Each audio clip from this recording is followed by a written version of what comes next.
So, just getting out of CVS, and I was walking around with my hood on like this, you know, asking the guy, where's such and such? The white gentleman said, over here. He works at CVS. Then went around another way, just walking casually, looking for what I want.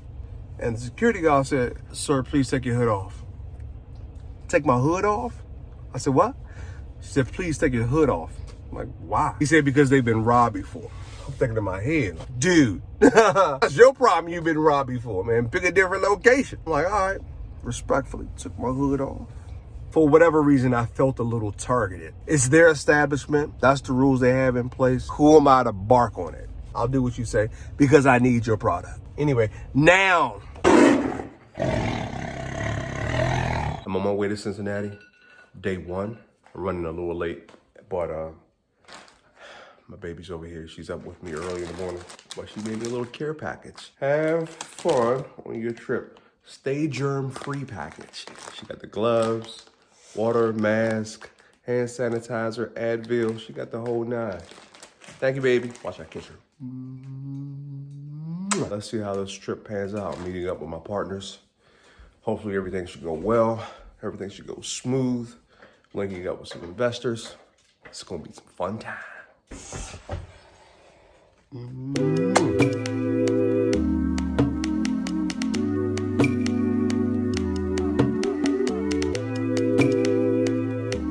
go. What a gorgeous morning. What a gorgeous morning. We have 2 meetings this morning. One's going to be with a broker. Another one should be with an investor. I'd like to have nice, relaxing, chill meetings. Not too preppy. I don't have a business suit going in, polo, some jeans, and just talk some real estate. So if you plan to invest out of state, job growth, number 1. Population, put your eye on it. Crime rate, very, very critical. And then at that point, you reach out to different brokers, investors in the area, property managers, and just build a connection. Let's go.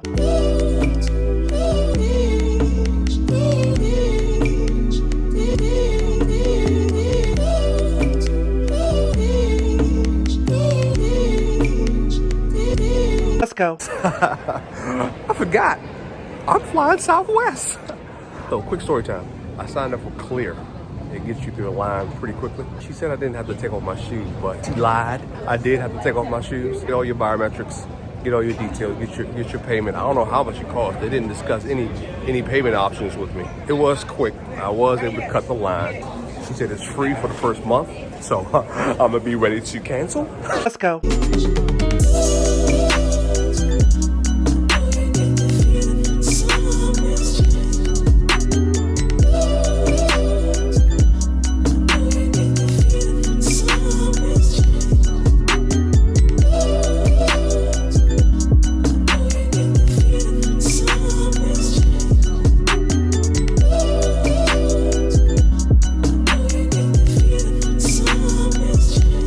Let's go. I'm here. And I'm about to go link up with my partners. My face feels so. See the lines from this mask.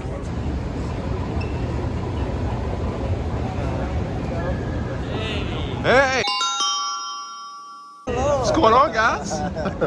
Let's go.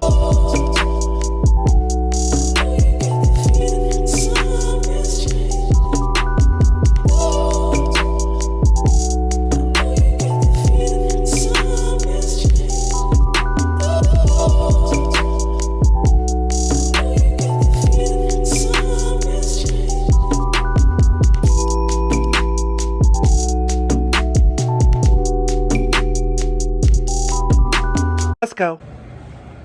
All right, we're at the hotel, room 701. Oh, that's where the Bengals play at. Oh, okay. Where the Bengals play.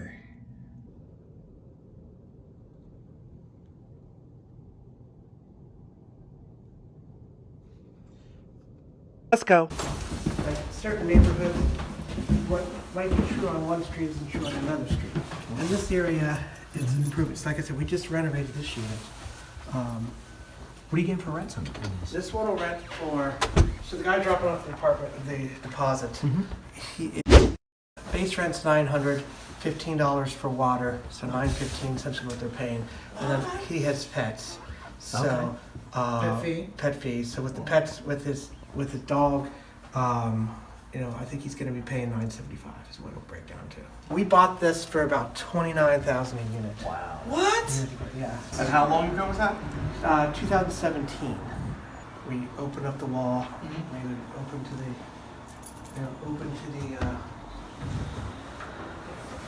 to the space here. Yeah. Put new cabinets in, new countertops in. New flooring? Reworked the kitchen, new flooring. Yeah. So, we've got the carpet in here. Was it costing you per unit for a renovation like this? This one's unique because there's only 4 of these in the building. Okay. And then, really like 6 of these type of floor plans. Okay. This one will probably run around $9,000-$10,000 for renovation. Okay, gotcha.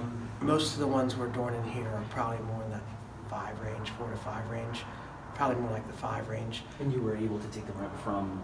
So this unit right now, the last tenant that was in here, when we took over the building, she was paying $550 for this unit. We had her.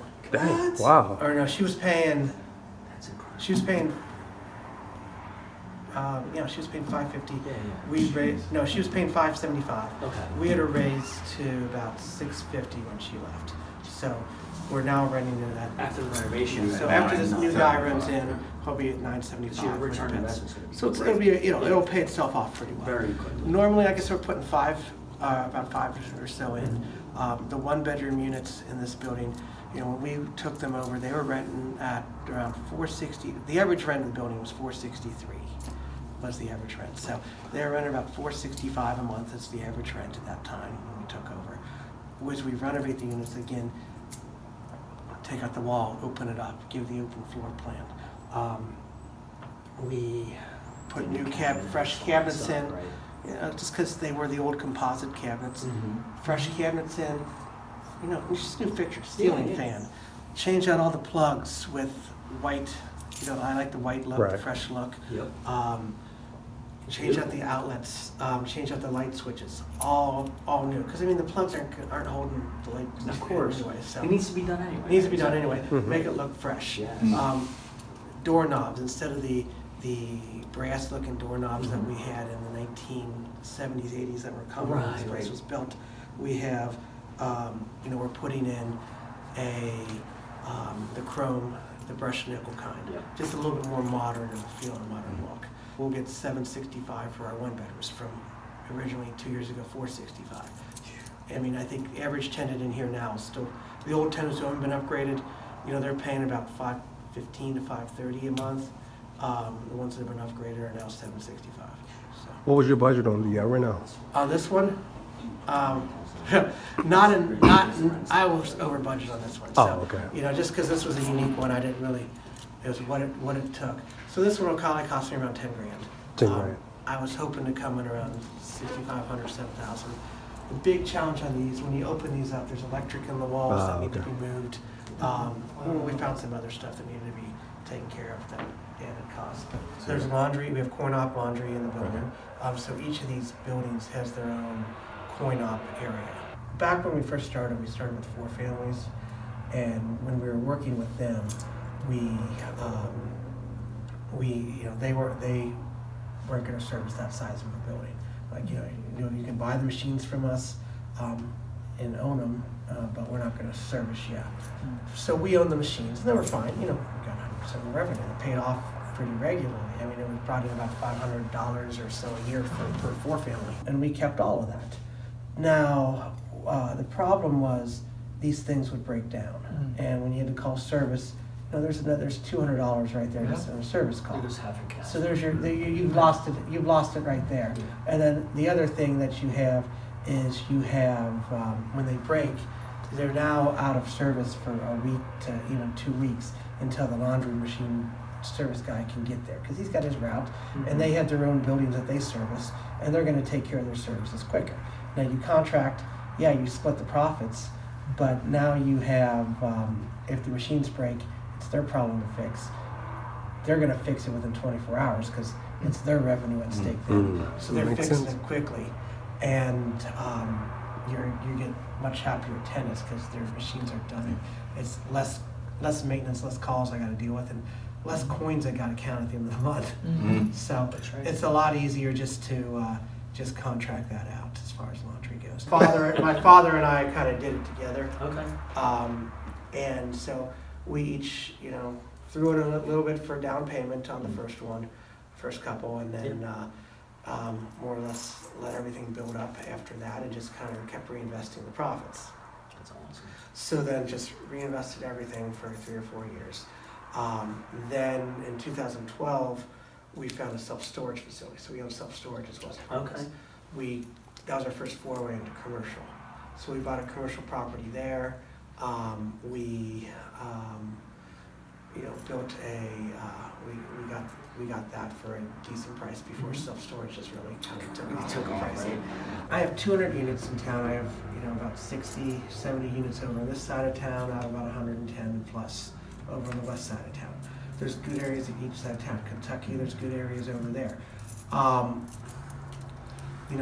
East side of town, Cincinnati, prices are a little higher than others. East side a little higher. West side, rents lag a little bit behind a little bit. It's a little bit more slower on that regard, but there's still very good areas on the west side. You like Westwood? I do not like Westwood. That's what I was about to I was about to ask you.